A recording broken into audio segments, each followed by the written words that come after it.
गुरुभक्ती चॅनलच्या सर्व श्रोत्यांना सादर प्रणाम. कृपया चॅनलला सबस्क्राईब केलं नसेल कृपया सबस्क्राईब करा, लाईक करा आणि अधिकाधिक लोकांपर्यंत शेअर करा. आज आपण श्री संत श्रेष्ठ ज्ञानेश्वर माऊलींनी चांगदेवाला लिहिलेली चांगदेव पासष्टी जी 65व्यांचं एक पत्र आहे, जे 1291 या साली लिहिलं होतं. या पत्रामध्ये उपनिषदांबद्दल आणि स्वतःच्या जाणीवेबद्दलचं महिमा वर्णन केलेलं आहे. तर चला जाणून घेऊया चांगदेव पासष्टी मराठीमधून. श्री ज्ञानेश्वर महाराज कृत श्री चांगदेव पासष्टी. हे श्री वंटेश चांगदेवा, तुझे कल्याण असो. स्वतः परमात्मा गुप्त राहून या जगताचा आभास दाखवतो. तो प्रकट होतो तेव्हा जगाचा भास नाहीसा करतो. परमात्म्याचे स्वरूप जेव्हा दिसत नाही तेव्हा जगताची जाणीव होते. तो जेव्हा प्रकटतो तेव्हा दिसतोच असे नाही. विचारांती असे दिसेल की परमेश्वर दिसतही नाही किंवा गुप्तही होत नाही. हे दोन्ही गुणधर्म त्याला स्पर्श करीत नाहीत.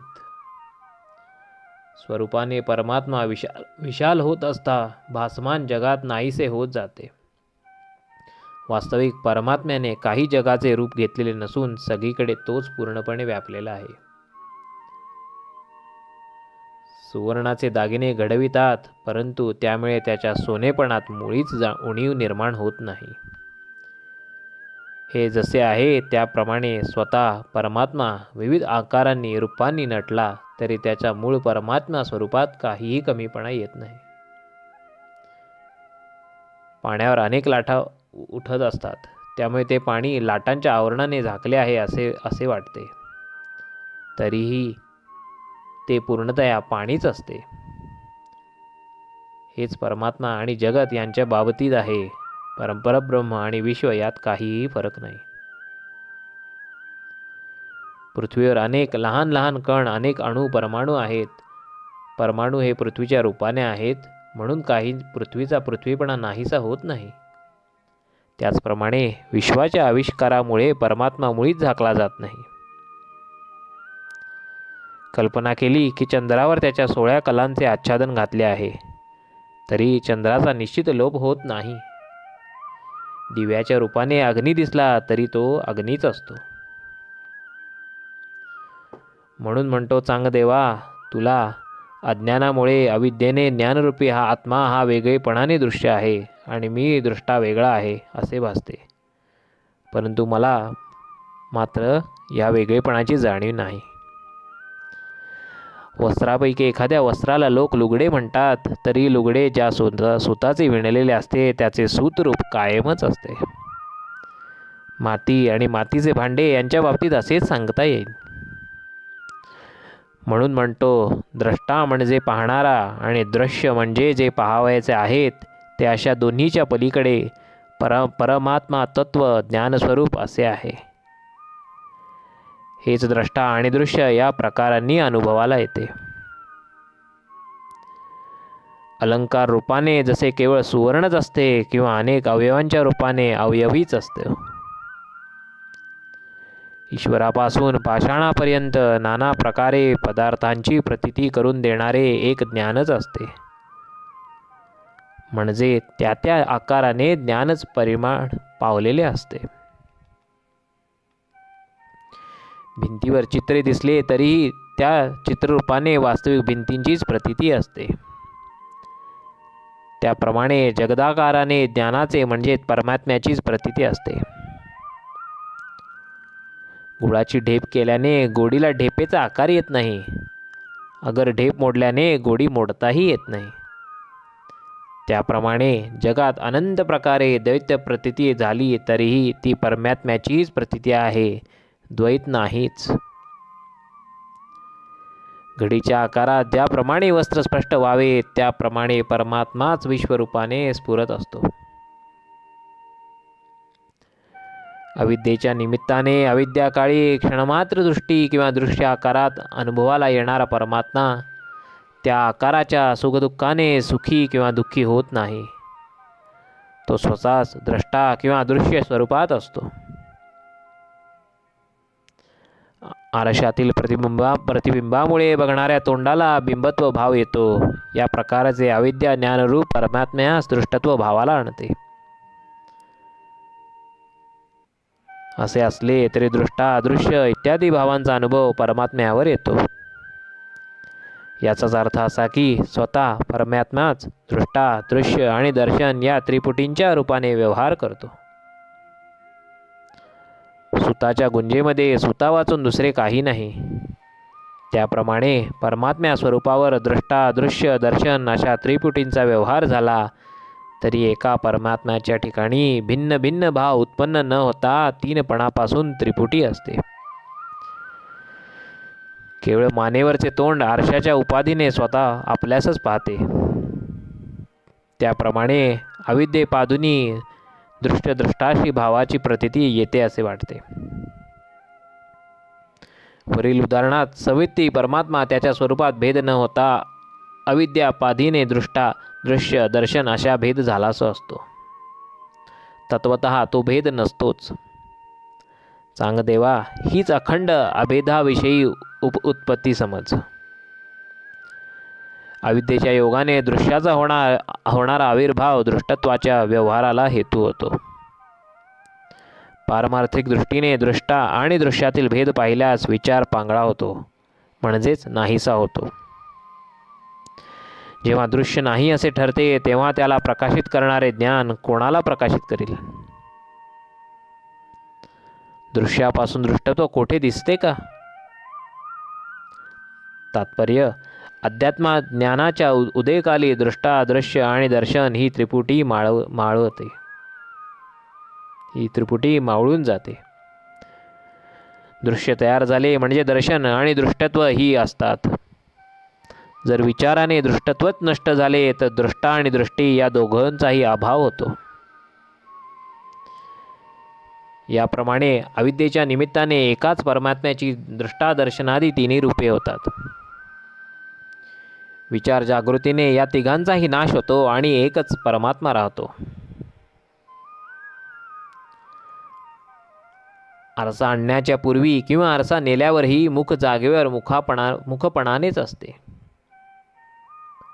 परंतु त्यावेळी आरशात पाहताना त्याचा काही निराळेपणा होतो काय? आरशात आपले मुख आपणच पाहतो. दृष्टीने मूळ मुखाला द्रष्टेपणा आला असे वाटते, पण असे वाटणे म्हणजे ज्ञानाची फसवणूकच होय. म्हणून दृश्याच्या कालातही दृश्यत्व, दृष्टत्व या धर्माहून भिन्न असणारी परमात्मा वस्तू आपणच आहोत असा निश्चय कर.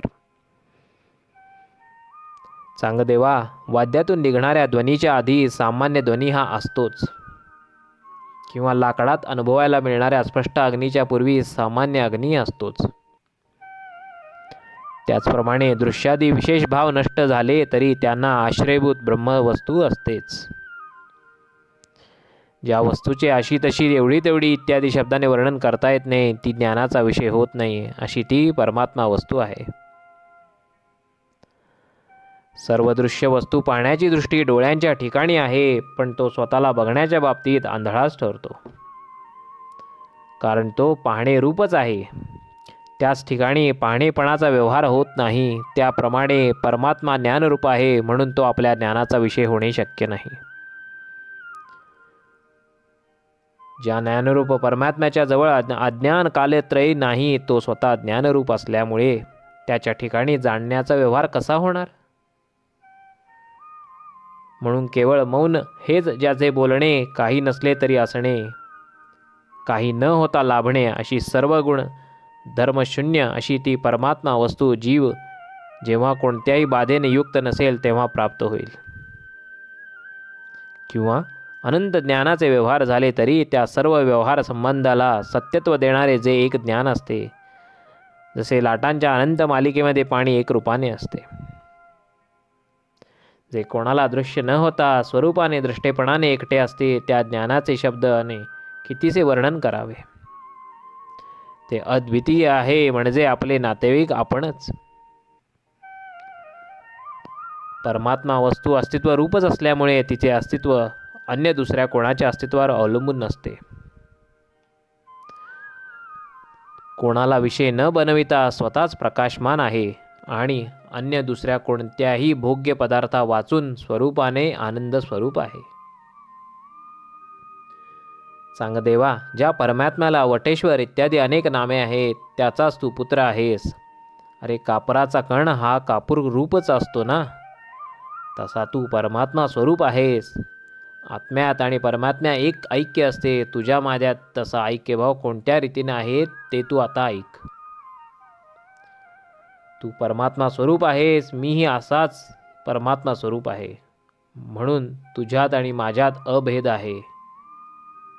म्हणूनच म्हणतो, माझा उपदेश तू ऐकायचा म्हणजे तुझा स्वतःचाच उपदेश ऐकण्यासारखे नाही का?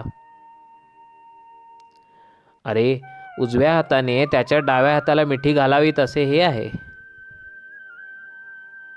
शब्दाने स्वतःचा शब्द ऐकावा, गोडीने स्वतःची गोडी चाखावी, उजेडाने आपल्या स्वतःचा उजेड बघावा तसे हे आहे. अथवा सोन्याची कसोटी असावी, मुख हेच आरसा म्हणून पाहण्यासारखी उपयोगी आणावे, तसे चांगदेवा तुझ्या आणि माझ्या संवादाचे आहे. गोडीने स्वतःचा गोडवा स्वतः अनुभवायचा म्हटले तर ते शक्य आहे का? अगदी नेमका हाच प्रकार तुझ्या आणि माझ्या आनंदाबद्दल आहे. चांगदेवा, मोठ्या उल्हासाने तुझी भेट घ्यायला माझा जीव उत्सुक झाला आहे हे तर खरेच, पण आत्मतत्वाच्या दृष्टीने स्वतः सिद्ध ही भेट उपाधी दृष्टीने बिघडून जाईल की काय या भीतीने मी शोकाकुल झालो आहे. या भीतीने मी शंकाकुल झालेलो आहे. कारण तुझे दर्शन घ्यावे अशी इच्छा करताच माझे मन आत्माकार व्हायला वेळ लागत नाही आणि मग त्या स्थितीत दर्शनाची कृतीच होणे नाही असे वाटते. चांगदेवा, तू एखादी चांगली कृती केलीस, बोललास, कल्पना केलीस किंवा असे काही नाही केलेस तरी हे काही तुझ्या मूळ आत्मस्वरूपाच्या ठिकाणी उत्पन्नच होत नाही. करणे किंवा न करणे हा व्यवहार चांगदेवा स्वरूपाच्या ठायी होत नाही. आत्मत्वाच्या उपदेशा तुला करताना माझ्या आत्म्याजवळ असलेला उपाधीचा मीपणा सुद्धा नाहीसा होत आहे. चांगदेवा, पाण्याची खोली समजून घेण्यासाठी मिठाच्या पाण्याने बुडी मारली तर तेथे मीठ काही मिठाच्या रूपात शिल्लक राहत नाही. मग त्या पाण्याची खोली मोजायची रे कष्टकेवणी. तुझ्या यथार्थ आत्मस्वरूपाचा विचार करू लागलो की मी माझा औपाधिक मीपणा नाहीसा होतो. मग मीपणाच्या कल्पनेने येणाऱ्या तूपणाची कल्पना तरी करता येण्याजोगी आहे काय?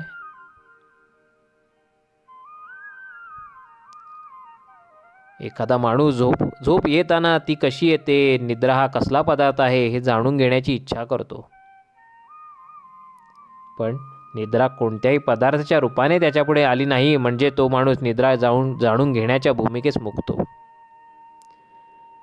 त्याप्रमाणे ज्ञानाचा विषय नसलेल्या स्वरूपाचा मीही प्रमुख द्रष्टाच घेऊन जातो.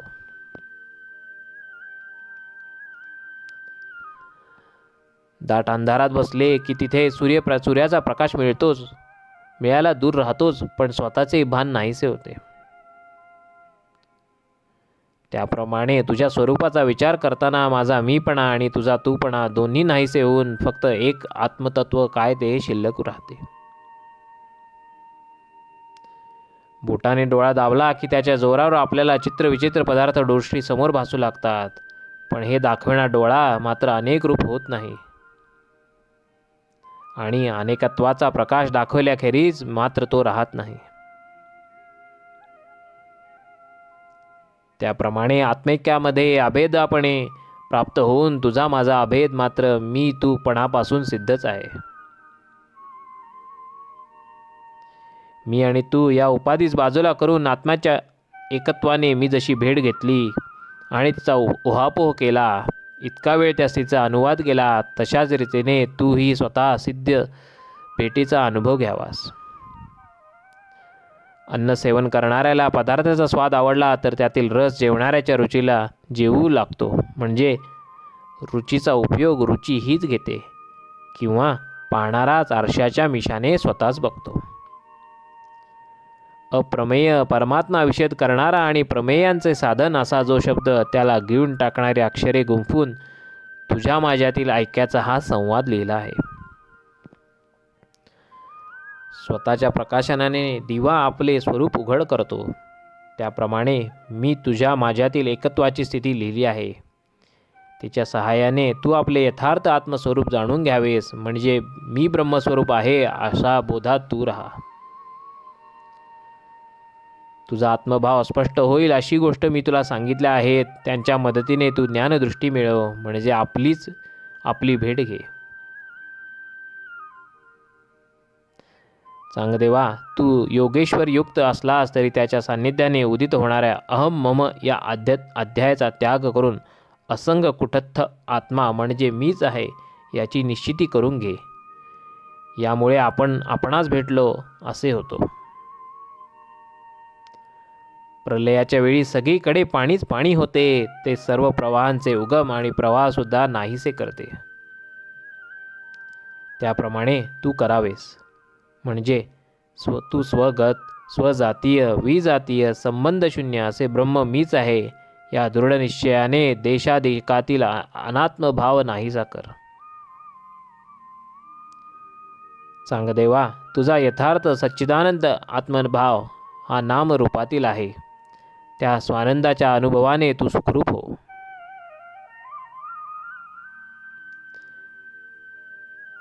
हे ब्रह्मैक्यत्वाचे ज्ञान वेदकत्व इत्यादी वेदांच्या पलीकडे असणारे सच्चिदानंद स्वरूप प्राप्त करून देते. त्याची तू खुणगाट बांध असे माझे तुला वारंवार सांगणे आहे.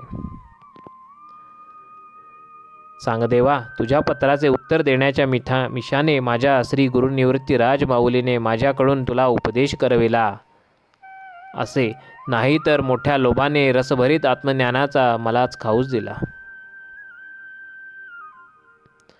अशा प्रकारे ज्ञानदेवांनी या पत्राद्वारे चक्रपाणी म्हणजे चांगदेव यांना ज्ञानानिष्ठ डोळेच केल्यामुळे त्यांचे आरसे म्हणजे ज्ञानदेव आणि ते स्वतः परस्परांना पाहतात आणि आपापसातील भेद विसरून गेले. ब्रह्मात्मिक ज्ञान प्राप्त करण्यासाठी जो कोणी आम्ही चांगदेवास केलेल्या उपदेशाचा सतत विचार करील तो आनंद रूपच होईल. आत्म्यासंबंधी तो असा आहे, तसा आहे, एवढा आहे की असे काहीच सांगता येत नाही. ते सद्गुरू प्रकाशमय अपरिमित आनंदाने सर्वत्र ओतप्रोत असूनही अल्पबुद्धीच्या लोकांना ते कोठेही दिसत नाही, हेही एक आश्चर्य नव्हे काय? देहामुळे उत्पन्न होणाऱ्या निद्रेपलीकडचे निर्विकार परमात्म स्वरूप देहविषयक विचारांची नाश करणारी आत्मजागृती आणि त्या परमात्म्याचे एकत्व या ग्रंथात विशद केले आहे असे आमचे म्हणजे ज्ञानेश्वर महाराजांचे सांगणे आहे. सार्थ अमृतानुभव आणि चांगदेव 65.